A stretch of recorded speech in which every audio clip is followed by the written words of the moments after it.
What's up guys, I'm Brogan, and today in this video I'm super excited to dive in and check out the Machenike G6V2PE wireless controller, a seriously feature-packed gamepad that offers support for Nintendo Switch, PC, iOS, as well as Android. So whether you're gaming on the couch with your Nintendo Switch, or gaming at your PC desk, or simply gaming on your Android or iOS devices, this controller right here can handle all of it. So let's quickly break down some of the key standout features here before we jump into the unboxing. First off, cross-platform compatibility, as I just mentioned. Full support for PC, Switch, Android, and iOS, so you don't need to swap out controllers when you connect over to a different device. We also have tri-mode connectivity, so you get USB-C wired, 2.4 gigahertz wireless, as well as Bluetooth options depending on how you prefer to play. So this handles all those different connection options effortlessly.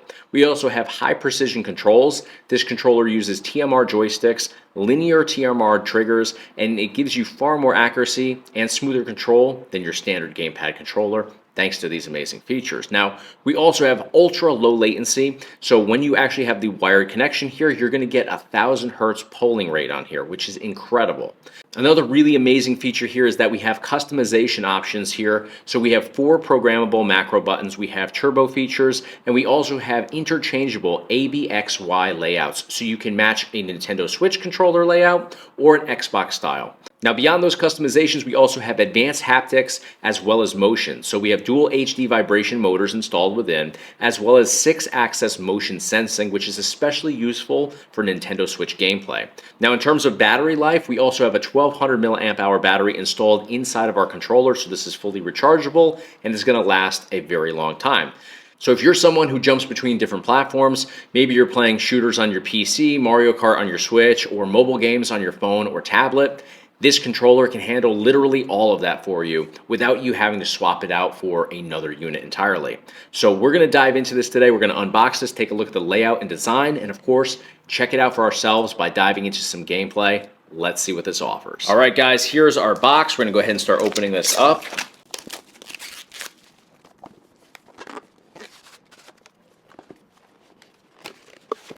So very nice presentation, very nice packaging. Wow, we actually have a carrying case in here. That's incredible. So everything fits right into this carrying case. All right, guys, this is incredible. I love the fact that we have the handle here. Now, I would consider this to be a hard shell case. It is a little bit soft on the outside, but it holds its form, so it's going to keep everything safe and secure within. We've got 2 zippers on here. Let's go ahead and open this up. All right, so there is our controller inside. I'm going to take that out, and I'm going to actually set that aside just for the time being. Now, take a look inside here. We have our receiver right here, USB-A receiver. So this is going to connect over to our PC if we wanted to, and that is going to be how we would use that 2.4G wireless. This would connect over. There's a button on the end to sync up with the actual controller. And then on the controller, we do have the Type-C port here as well. So we would use the Type-C to wireless to have that wired connection. Now there's also a couple of different tops to the joysticks here. This is a much thicker one. And then we have a little bit more low profile option right here, but it is padded. And then of course we have the black ones that come on here, which we'll get to momentarily. So let me secure our receiver back in place here. I love that everything sits in here. It's got its own place. Let me see here. Actually, the bigger ones were not in place here, but that's how they would sit in there, and then these could slide right in there like so. They were loose in there, but they all have a slot where they secure themselves in place. So we have a zipper compartment up here. Let's go ahead and take a peek at what's included. First off, we have our USB-C to USB-A cable. So it's going to be a Type-C connection to the actual controller, and then to the PC it's going to be USB-A. So we'll go ahead and we'll remove that for the time being. Let's see what else is included inside of here. Got a couple additional things here. I think that's everything. We got a little Machenike card here with our CD key on the back that we can scratch off. We have our user manual right here, and that's going to walk through all the different functions on here, connectivity options, some of those additional buttons on the back side as well, the different modes, how to connect over, and what else do we have here? A little key to actually open everything up, so if you wanted to access your internals here, you can use this key to access everything. So I'm going to put everything back inside of this little compartment here, and let's take a look at the actual controller. So we'll take these off. All right, guys, so here is our controller. Now, First thing I want to make mention of is this obviously looks and feels just like an Xbox style controller, which is my preferred controller layout. The only difference here is that the distance from the bottom here to the top is a little bit thicker than your typical Xbox style controller. I like it. It feels very good. It gives us a little extra space because if you look on here, we have some additional buttons up here. So starting over here, we have a 4-button configuration. There's no labeling on here until we power it on. And remember, you can switch between Switch layout as well as Xbox layout on here. Now, we also have a start button, a back button, we have a turbo button, and a function button, all up here on this middle space. We have our D-pad. Now, over here on the D-pad, it's a little bit hard to see here, but the center is pitted ever so slightly. So if you're going from the center of the D-pad, it almost kind of goes like this, where now you have this little, almost like a little half pipe. It's very minor, but I like it because you can rest your thumb on there. And then if you want to go up, down, left, right, or hit those diagonals, you can just kind of rock your thumb in those different direction motions and you're good to go. Now, the joysticks on here are ultra smooth. They feel just buttery smooth. I think the navigation on here is going to be incredible. I can't wait to test that out, but they feel very responsive, very smooth. You can easily make little motions there. You don't have to just go all the way from end to end. You can easily maneuver right there in that sweet spot. Now, we also have down here an additional button at the bottom, but shoulder and trigger buttons here, we have our LT, RT, and our LB and RB up here. Now, the cool thing about the triggers on here is take a look at the range of motion currently. We can easily, there, that's probably the best way to do it. You see that we have a deeper range of motion, but we have these adjustments right here where we can change that. We can shorten that range of motion. So now take a look. Much shorter range of motion. I like a deeper trigger, so I'm going to go ahead and turn it back to that default setting there. And again, you can see much deeper range of motion, but it's all going to be personal preference. I love that we can customize that. On the back side, we also have our M3, M4, and our M1 and M2 buttons there, which can be easily hit with our middle fingers on here while we're holding our controller.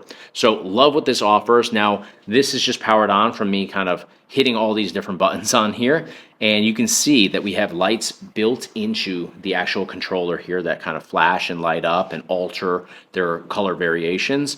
We also have here on the back side a switch that enables us to change between different modes. So we have our Bluetooth mode, we have our Nintendo Switch mode, PC mode, and our 2.4G wireless mode on here. So you just simply bring that toggle switch to the setting that you are looking to use, depending, of course, on how you intend to use your controller. And then up here we have our Type-C port. That's going to be how we use the wired connection on here or charge our device. And we also have our pairing button right next to that. So very nice layout here. I love the look of this. I love the appearance. I love the feel of it, but we got to try this out in game. Let's dive into it.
All right, guys, we jumped into this product right here from Machenike, and I love what this offers. Now, This is a controller that gives you the customizations that you need to play on a wide range of different platforms. You can play on Nintendo Switch on here. You can go over to PC with this, Android, iOS.